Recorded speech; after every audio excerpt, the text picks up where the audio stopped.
話說在之前的素人大會那篇，有人留言提到，問我是否聽過建築，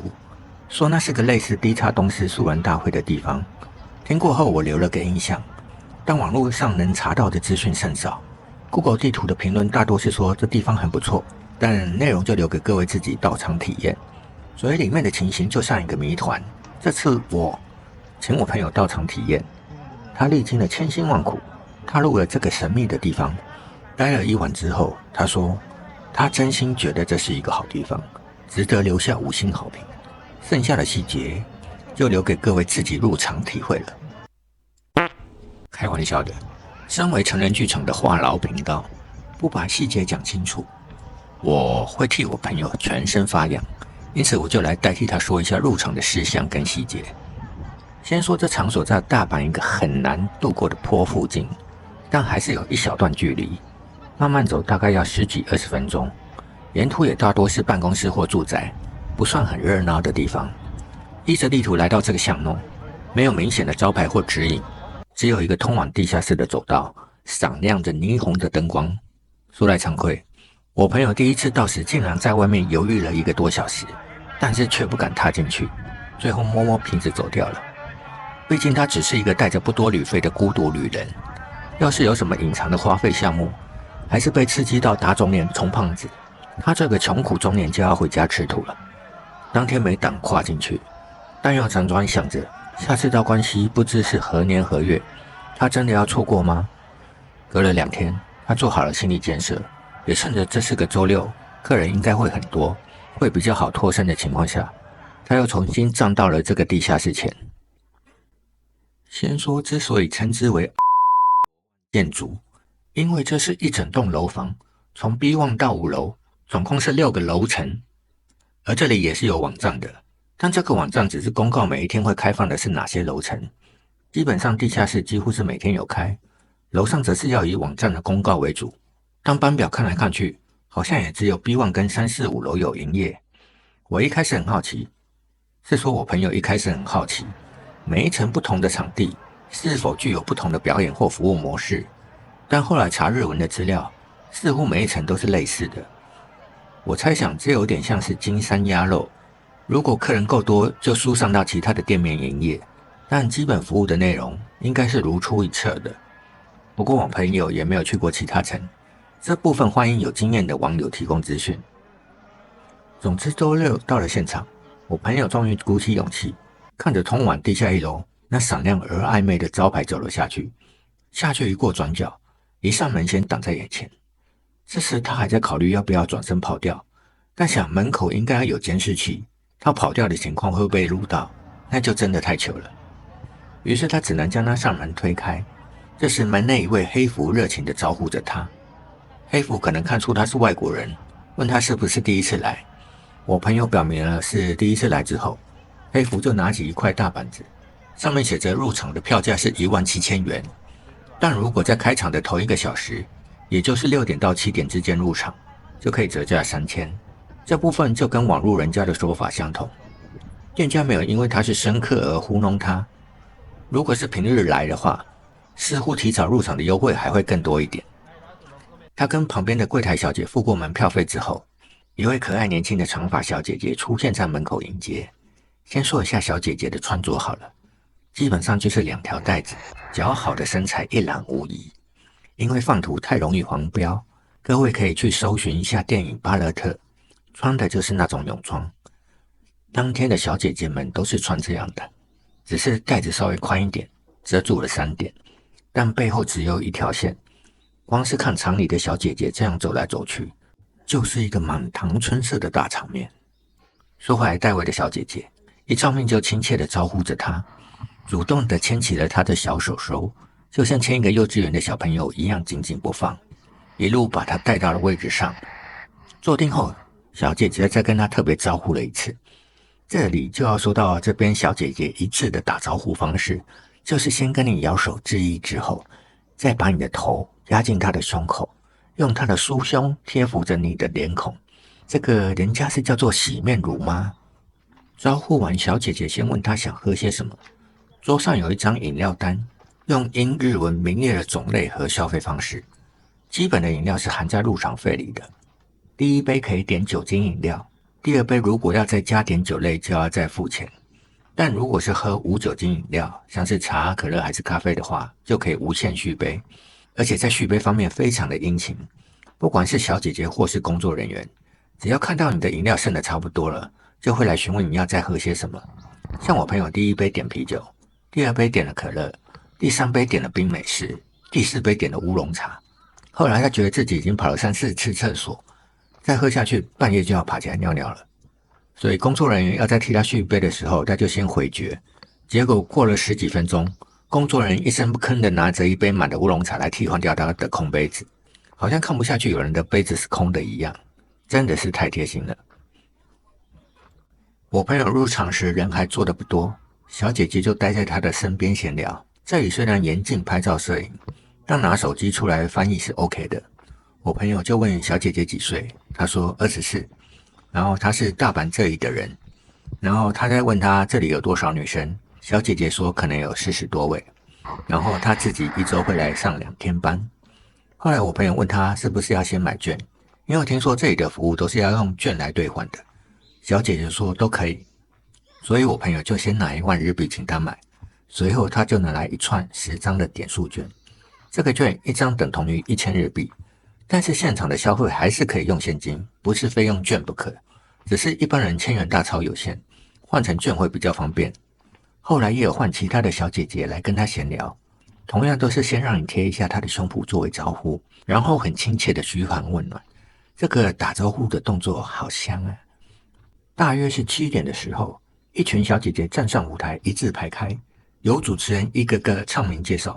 看到台上約有12位，把舞台站得滿滿的。說實在，這裡的小姐姐的素質真的是出乎意料的高，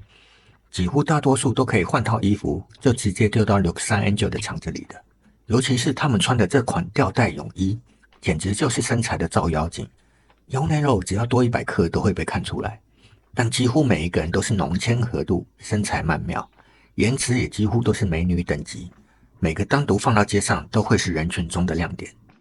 除了一位膚色畫得比較黑，做辣妹裝扮的人之外，我朋友幾乎每個都可以。加上人數不少，隨着時間越晚就越來越多。後來又有了第2波的上台介紹，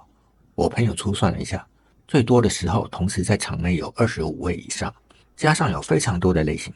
在這裡只能用目不暇給來形容，光是看他們穿這款吊帶泳裝來回穿梭，真的是人生一大美麗奇景。說回表演場的狀況，這裡有點像風字形，有一個主舞台向前延伸了一小段，觀眾的坐席在舞台邊以及前面，但在左右兩邊靠牆各有着一排的沙發區，這個沙發區的費用就名列在飲料單的背面，分別為3000、5000和1萬。至於要怎麼使用呢？待會再說。第一段表演是4位小姐姐換上偶像類型的表演服，在台上一致的跳舞。因為她們的年輕或美貌都不是一般素人大會的素人可以相比的。跳舞的專業度雖然比不上63 Angel，但至少也是有誠意的練過，一致性跟熟練度是有的。跳了一段後，2位下場帶動，場面也是被他們炒得很熱。只不過像63 Angel是上台表演的時候可能穿的比較少，但這一次上台表演會穿的比較多，這也是蠻有趣的地方。另外，這裡表演大多都是在整點的時段，中間有一段空檔，2位工作人員拿了電動扳手跟鋁梯上台，開始爬上去在天花板動工。記得是先將原有的一根鋼管拆了，然後在天花板鎖上了一塊厚重的金屬零件，再把一個可以旋轉的鐵環水平的安裝上去。看得我朋友跟旁邊的上海朋友是一頭霧水，不知道他們在做啥。後來有4位穿着閃亮表演服，然後胸部只有貼胸貼的表演者上台，同時勾在這個鐵環上，像旋轉木馬一樣凌空飛了起來，甚至可以同時將腳勾在一起飛旋，後來還一起倒立旋轉。這段表演既性感又驚險，真是讓人開了眼界。但我朋友注意到這4位表演者的身段比較健壯，跟其他普遍纖細的小姐姐較不相同，所以他們比較像是額外找來的表演團體。總之也是有別於其他小姐姐簡單的歌舞，讓這場子的表演節目可看性大增。而我朋友有時專心看表演的當下，剛才聊過天的小姐姐還會來到他身邊一起陪着看，甚至用他的小手手拉着他的老手手。這個要說是愛情陷阱，還是溫柔刀，還是一種粉色的蜘蛛網呢？總之，大叔的心在這裡是完全融化了。雖然他進場時是想堅定的控制好預算，除了入場費之外就只買10張券，其他的不能花了。但離開後，回想他自己沒有多回饋一點給剛才來特別關懷他這個老人家的小姐姐，他的內心不由得一痛，有一種深深辜負人家的感受。至於要怎麼照顧小姐姐，依照價位就是分成4種：1000、3000、5000，還有1萬。1000塊就是在原位置上，小姐姐引導着你，隔着衣服觸碰她的歐派，一會兒再轉身用她的翹臀緊貼着你，讓你可以親密地擁抱着她，時間約為1分鐘。嚴格來說，這像是付費的試用包一樣，先讓你體驗一下她青春肉體的熱度，因為這個服務只會點火，不會消火。3000塊就是會帶你到沙發區了。我朋友因為控制預算，前置位只用1000塊招呼一下，後來看到一位超正點的小姐姐走過來，他就招呼着拿出了3張券。這時小姐姐拉開了吊帶泳裝的褲襠，讓她把券塞進她的小腹與尺丘之間，然後拿出了一條熒光色的紫手環，套在我朋友的手上。其實如果時間有空，小姐姐是可以直接帶她到沙發區的，但如果小姐姐待會有其他的流程要跑，例如說是表演，就會替客人套上一個寫了花名的紙環當作人際，待會再來找你。我朋友是有點擔心萬一小姐姐忘記了，上場都找不到人怎麼辦？不過說真的沒有這個問題，像他隔壁的上海朋友，找了3、4位小姐姐到沙發區，手上同時被套了2、3個紙環，後來小姐姐都有回來找他，所以基本上雖然可能延遲，但終究會來找你的。後來小姐姐有空了，回來牽着他來到沙發區，沒想到兩側的沙發區都是滿員的狀態，小姐姐就這樣牽着他的手不放，2個人一起站在旁邊等待。後來有位置空出來後，小姐姐就帶他來到這邊的空位坐下。先說這裡叫沙發區只是一個簡稱，實際上是1排5個還6個獨立的位置，但都會面壁，牆壁上有一些計時器，所謂3000、5000、1萬的服務內容都是一樣的，只是時間不同，分別對應3分鐘、5分鐘跟10分鐘，所以要花多少就取決於你對這位小姐姐的喜愛程度吧。小姐姐帶她到位置坐定之後，在身上套了一個半截的白 T 恤，這衣服的作用就是讓你在手伸進去進行第一類接觸的時候，它不會走光露出來。小姐姐設定好3分鐘的計時器之後，跨坐在她的身上，讓她的手伸進她的白 T 恤之下，同時還會坐在她的身上磨蹭，發出了嬌喘的聲音。看着一個20多歲的青春美眉坐在你身上，環抱你的身子耳鬢廝磨，聞着她吐氣如狼的芬芳，那纖細的身軀坐在她身上搖晃，聽覺、觸覺，甚至是嗅覺與體溫，在此刻如膠似漆的交融在一起，真的是一個仙境般的體驗。如果唐僧走入這個龐師洞，他大概會跟悟空跟八戒說：“徒兒，你們就繼續往西方走吧，為師要留在這裡將這些妖孽度化。然後白馬我暫時用不到了，你們去把它當了當銀子留給為師，你們自己去取經吧，就此別過。”好，歡樂的時光總是過得特別快，眼看前方持續在牆上的計時器只剩幾秒，我朋友鬆開了手，重新回到人間來。小姐姐隨着計時器的聲音響起，就牽起我朋友的老手手，把他帶回原本的位置。這時我朋友好像也不那麼執着一定要控制預算，不過最後他還是沒有多花錢，主要一來時間已晚，二來全場坐得滿滿的，小姐姐們很難找。他是有另外鎖定2、3位很喜歡的小姐姐，但眼看他們應接不暇，應該是等不到他們了。時間也過了晚上11點，是真的到應該告別的時候。於是他拿起包包往外走，這時他才發現靠近出口擺了一堆的折疊椅，一堆新來的客人將剛才還空着的地方占得滿滿的。而那位膚色較黑辣妹裝的小姐姐，站在附近看到他要離開，連忙招呼着送他來到門口。另外一位長得很像結成親的小姐姐見狀，也跟着一起送了出來。我朋友是個大 I 人，原本想自己靜悄悄的離開，沒想到他們會這麼體貼的送客。這種情緒價值真的是從入場的第一步給到離場。後來我朋友一推開門，更是嚇了一跳，竟然還有一串人靠牆在排隊等着入場。Google 的商家資料寫這裡在12點會結束營業，但現在不是11點多了嗎？看這個事態，肯定會開到更晚吧。走到1樓後，踏入深夜不到10度的大阪街頭，我朋友笑得像個小孩子。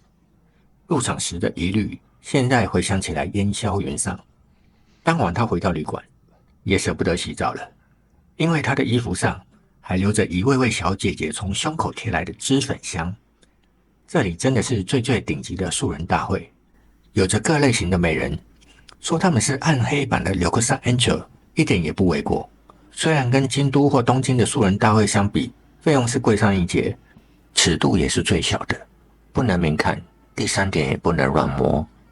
但相對來說，無敵的青春與美貌就是有那個價值，裡面也沒有強迫消費的情況。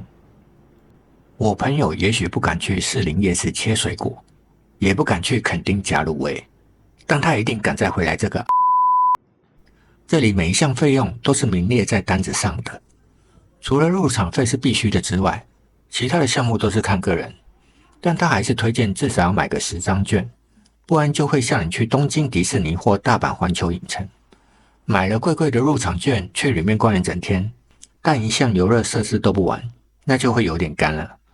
若你真的想去，我朋友在這裡提供一些小建議：一是最好7點前入場，這樣有早鳥價的優惠；二是可以拿出手機當翻譯機，但不能拍照或攝影；三是如果有喜歡的小姐姐，就請你盡早洽詢，免得人太多時他就未必有空了。以上就是我朋友對 B1 的心得，報告完畢。